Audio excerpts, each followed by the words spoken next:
കുട്ടികൾ പ്രൈവറ്റ് യൂണിവേഴ്സിറ്റീസും ചെയ്യുന്നുണ്ട്. ഫീസ് കൊടുത്ത് പഠിക്കാൻ ആഗ്രഹിക്കുന്ന കുട്ടികൾക്ക് വളരെ ഈസി ആയിട്ട് സമാധാനമായിട്ട് പഠിക്കാൻ പറ്റുന്ന ഓപ്ഷൻ ജർമ്മനിയിലുണ്ട്, അത് കൊടുക്കാറുണ്ട്. പക്ഷേ public university is something like അതൊരു ക്രെഡിബിലിറ്റിയാണ്. ബിക്കോസ് അത് ഫ്രീ എഡ്യൂക്കേഷനിൽ സ്കോളർഷിപ്പിൽ 100% ഫീസ് ഇല്ലാണ്ട് ആ ഒരു അക്കാദമിക് എക്സലൻസ് എക്സ്പീരിയൻസ് പറ്റുന്നൊരു ഓപ്പർച്യൂണിറ്റി കിട്ടിയിട്ട് അത് മിസ് ചെയ്യാതിരിക്കുക എന്നുള്ളത് നമ്മൾ കുട്ടികൾ ശ്രദ്ധിക്കേണ്ട കാര്യമാണ്.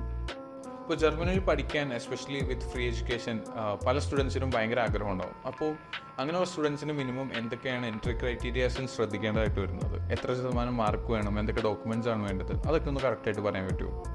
ഒരു സ്ട്രഗിൾ പാർട്ട് എന്താ വെച്ചാൽ ജർമ്മനിയിൽ പഠിക്കാൻ വേണ്ടി പ്ലാൻ ചെയ്യുന്ന കുട്ടിയെ സംബന്ധിച്ച് അതിന് കുറച്ച് നമ്മൾ ഡോക്യുമെൻ്റേഷൻ ഏരിയയിൽ പ്രിപ്പയർ ചെയ്യാനുണ്ട്. കാരണം ഇപ്പോൾ നമുക്ക് പുതുതായിട്ട് വന്ന APS ഇപ്പോൾ ലാസ്റ്റ് ഇൻടേക്ക് മുതൽ വന്നതാണ്, അതിന് മുമ്പൊന്നും ഇല്ലായിരുന്നു.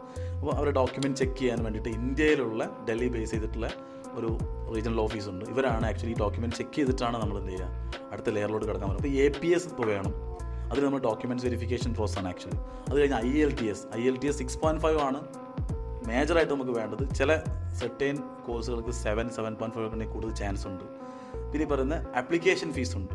ആപ്ലിക്കേഷൻ ഫീസ് തന്നെ ഓഫ് കോഴ്സ് നമുക്കിപ്പം ഒരു പറയുകയാണെങ്കിൽ ഒരു 5,000 rupees ഇന്ത്യൻ മണി ഒക്കെ 3,000 5,000 ആപ്ലിക്കേഷൻ ഫീസ് ഇല്ലാതെ അപ്ലൈ ചെയ്യാൻ പറ്റുന്ന യൂണിവേഴ്സിറ്റീസ് ഉണ്ട്, ആപ്ലിക്കേഷൻ ഫീസ് വെച്ച് ചെയ്യുന്ന യൂണിവേഴ്സിറ്റീസ് ഉണ്ട്.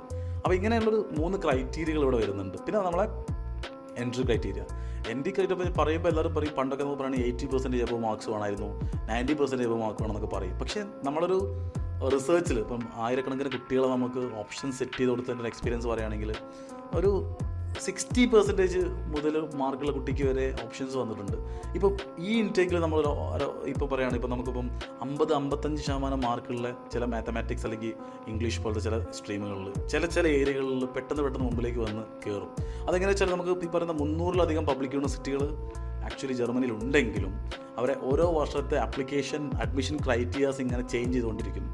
ഡിപ്പെൻഡ്സ് അപ്പോൺ പല സാങ്കേതിക കാര്യങ്ങളാൽ അത് അവിടെ നിന്ന് മനസ്സിലാക്കുമ്പോൾ പെട്ടെന്നായിരിക്കും അത് മനസ്സിലാവുക.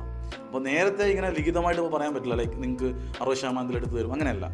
അപ്പോൾ നമുക്കൊരു പ്രൊഫൈൽ വന്നു കഴിഞ്ഞാൽ കുട്ടിയുടെ പോസിബിലിറ്റി നമ്മൾ ആദ്യം പറഞ്ഞു, ഇത്ര പെർസെൻറ്റേജ് നിങ്ങൾക്ക് കിട്ടാനുള്ള ചാൻസ് ഉണ്ട്, 100, 90, 80%. പക്ഷേ സ്കൈമാർക്ക് എഡ്യൂക്കേഷൻ്റെ പ്രത്യേകത വെച്ചാൽ നമുക്കൊരു നല്ലൊരു വിസ ടീമുണ്ട്, ജർമ്മനിയിലൊരു ടീം വർക്ക് ചെയ്യുന്നുണ്ട്. അപ്പോൾ സ്വാഭാവികമായിട്ട് നമുക്ക് ആ ഒരു അനുഭവം ഉണ്ടല്ലോ, ഇത്രയും കുട്ടികളെ അപ്ലൈ ചെയ്തിട്ടും ഇൻടേക്ക് കണ്ടിട്ടും ഈ കോഴ്സുകൾ യൂണിവേഴ്സിറ്റി ഒക്കെ നമുക്ക് അറിയുന്നതുകൊണ്ട് തന്നെ അവിടെ എപ്പോൾ ക്ലോസ് ആവും, എത്ര സീറ്റ്സ് ഉണ്ട്, പുതിയ കോഴ്സുകൾ വല്ലതും വന്നിട്ടുണ്ടോ, ഇതെല്ലാം നമുക്ക് മനസ്സിലാവും. പക്ഷേ ഭൂരിഭാഗം കുട്ടികളും ഈ 70%, 75% താഴോട്ടുള്ള കുട്ടികളാണ്. ഇവരെ സംബന്ധിച്ച് ആപ്ലിക്കേഷൻ ഫീസ് മാത്രമായിട്ട് ഒരു ആവേശത്തിൽ ഇവർ ഇനി അപ്ലൈ ചെയ്യാൻ പോവുകയാണെങ്കിൽ കൂടി നമുക്കൊരു 10-50,000 രൂപ നമുക്ക് ഈ ആപ്ലിക്കേഷൻ ഫീസിൽ മാത്രം നഷ്ടപ്പെടും. പിന്നെ പല ഏജൻസികളും അങ്ങനെ വാങ്ങിക്കുന്നവരുണ്ട്. ഞങ്ങൾ we don't take in advance amounts.